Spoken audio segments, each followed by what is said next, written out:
इतिहास और पुरातत्व विभाग की MA द्वितीय वर्ष की छात्रा। चलिए शुरू करते हैं। दिन था 9 अगस्त 1925।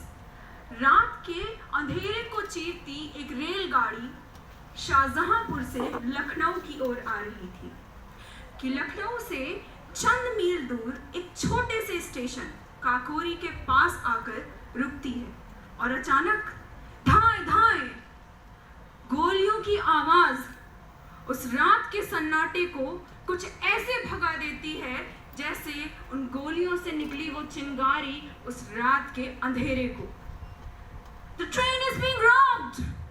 ये शब्द उन गोलियों की आवाज को भी चीरते हुए आसपास के पेड़ों में दुबक कर जा बैठते हैं और फिर सन्नाटा। ये थी वो घटना जिसे अंग्रेज काकोरी कांड कहते हैं।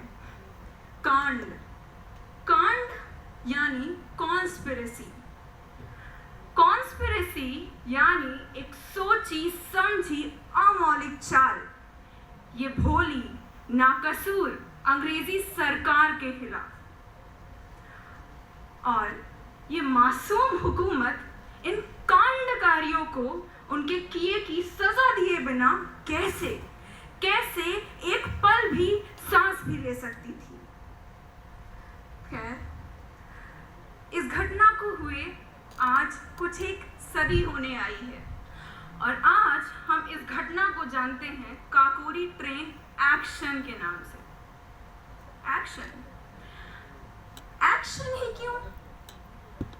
एक्शन का मतलब है जब हमारी भावनाएं अमूर्त से एक मूर्त रूप लेकर हमारा कर्म बन जाएं।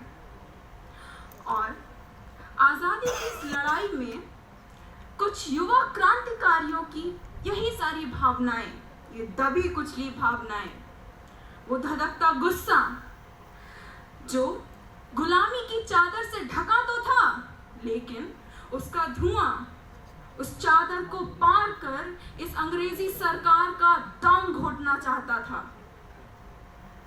आजादी का वो उनका जुनून, वो कुछ कर गुजरने की उनकी चाह, ये बना उनका एक्शन, काकोरी ट्रेन एक्शन।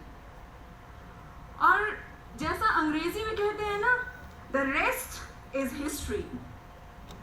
खैर, जैसा मैंने शुरुआत में कहा था, इस अंग्रेजी सरकार को इन क्रांतिवीरों को सजा तो देनी ही थी।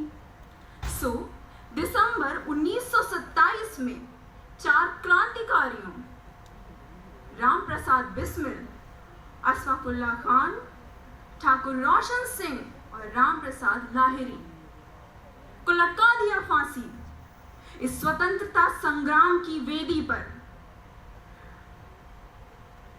अगर इस घटना का गहन मनन किया जाए तो ये निष्कर्ष निकलता है कि काकोरी ट्रेन एक्शन एक ऐतिहासिक घटना मात्र नहीं है, एक प्रेरणा स्रोत है। जो जज्बा इन युवा क्रांतिकारियों में इस देश को एक स्वतंत्र राष्ट्र बनाने के लिए था, उनके अंदर था, वही जज्बा आज के युवा के अंदर इस स्वतंत्र राष्ट्र को एक संपन्न राष्ट्र बनाने के लिए आवश्यक है। हम जैसे जैसे आजादी के वर्ष 1947 से दूर जाते जा रहे हैं, हमें आजादी की लड़ाई एक सच्चाई तो लगती है, लेकिन बिल्कुल वैसे ही जैसे कहीं दूर युद्ध की तलवारों की एक हल्की सी आहट आ रही हो, बस। इसीलिए जरूरी है कि हम वक्त में जैसे जैसे आगे बढ़ते जाएं, वैसे वैसे हम पीछे मुड़ के देखें उन लोगों को जिन्होंने हमको आजादी दिलाई है। और इसकी जिम्मेदारी भी आज के युवा के कंधों पर है कि हम उनके बलिदान और उनके बलिदान में लिखे इस संदेश को आत्मसात करें और बनाएं एक स्मृति स्थल अपने अपने दिलों में।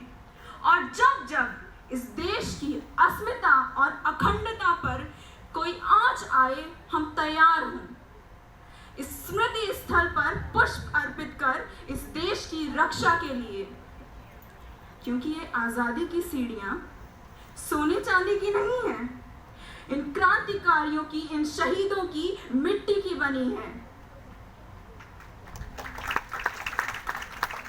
और अंत में मैं बस इतना कहना चाहूंगी, बना तिरंगा है अपना एक खून नीली चादर से, बना तिरंगा है अपना एक खून नीली चादर से, रंगा ये चादर है खूनी आजादी के रंगरेजों ने।